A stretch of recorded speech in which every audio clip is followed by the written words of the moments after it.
Hello and welcome to Video Revealed. I'm Colin Smith and this is your place for professional video production techniques. The subject of this reveal, the power of tabbed windows in Adobe Photoshop.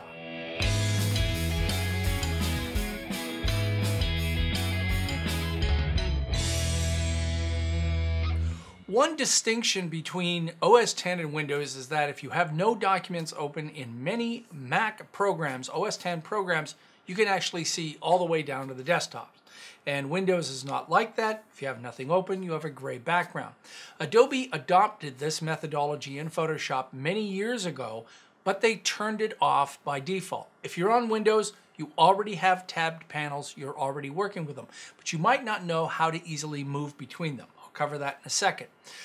I borrowed my wife's MacBook Air for this tutorial, and I installed a fresh version of Photoshop, and this feature was turned on by default. So for you, you might have it. For some people, they might want to turn it off. I want to show you what you might be missing if you're not using tabbed panels. Let's have a look.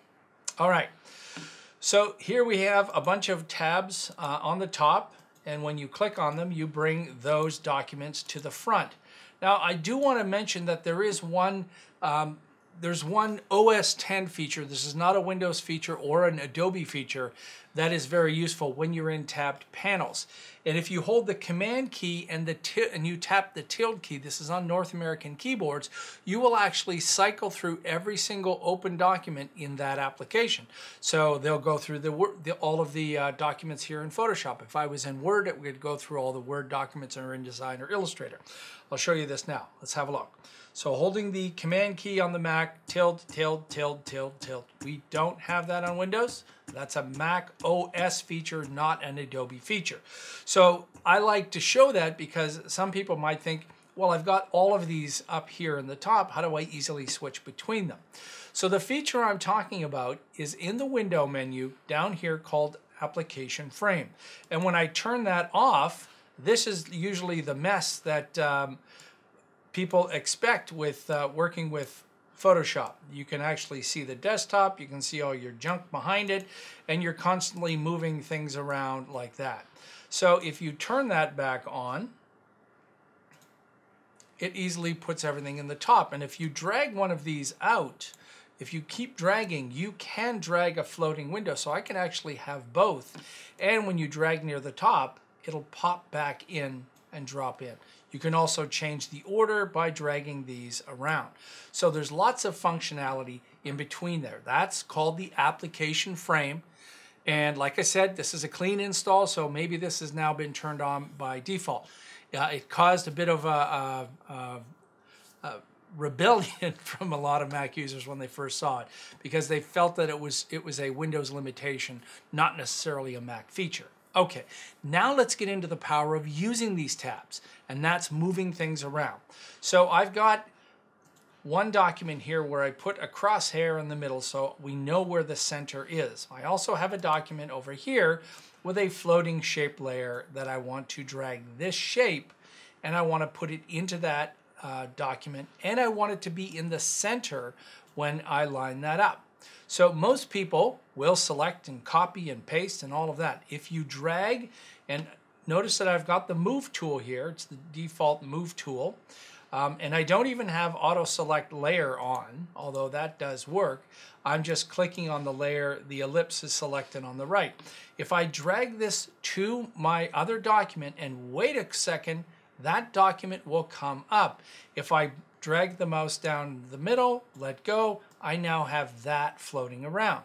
Okay, but what if I want it in the middle? So let me undo that. Let's go back over here. I'll click, drag up, and after you're dragging, anytime after you're dragging, if you hold the Shift key down, and this is the same for Windows, because we're now working with tabbed panels on Windows and Mac, I'm holding Shift, holding the mouse, and watch this. I'll let go with my mouse way up here, and it absolutely puts it in the center. Dude, huge. I use this a million times a day. If you want something to go from a document to another document in the center, make sure you've got Shift held down. Make sure you're holding Shift after you keep dragging. Okay? So far, so good. All right. Let's undo that. And now let's bring in a bunch of other layers. So here I've got 3 adjustment layers on top of this shape. How do I bring in all of these, including the document underneath, over to the other document? Well, a lot of people will select all of these. I'm holding shift and selecting, and they'll try to drag the layers up to another document, and they won't be able to do that. You'll see it didn't show up. It just failed and it didn't warn you.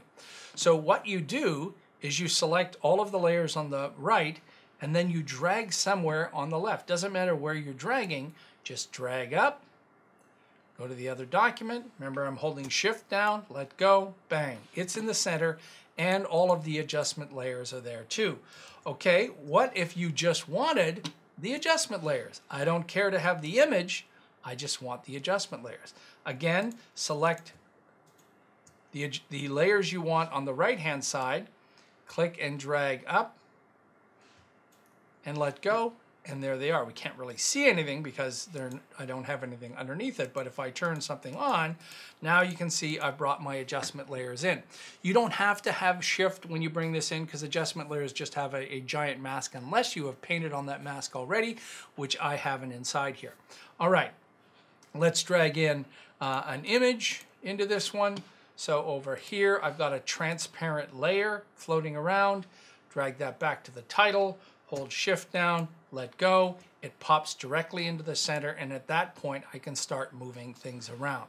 So, application frame, if you're using it, you see the benefit on Mac or Windows. This is really huge. I love this. I've been using this ever since this was first initiated as a Photoshop thing many, many years ago. If you have it turned off and you can see your desktop all the way down, well, you might be missing some of these features. Because if you're not doing it with tab panels, I guarantee you, you're like juggling all these windows. Move that one to the front, move that one to the front, that one to the back, that one to the back. Remember, Command tilt, boom, boom, boom, boom, boom. I can bring any window to the front. I can drag any layer, any adjustment layer to any tab and keep it organized. Give it a try, and I'm sure you're going to see how valuable that is. All right. Well, hopefully you found this informative. If you did, then please click on the subscribe button to Video Revealed. If you're not already an Adobe Creative Cloud user, there's a link in the description for you to get your free 30-day trial. Till next time, I'm Colin Smith, and it's my job to get you looking your best.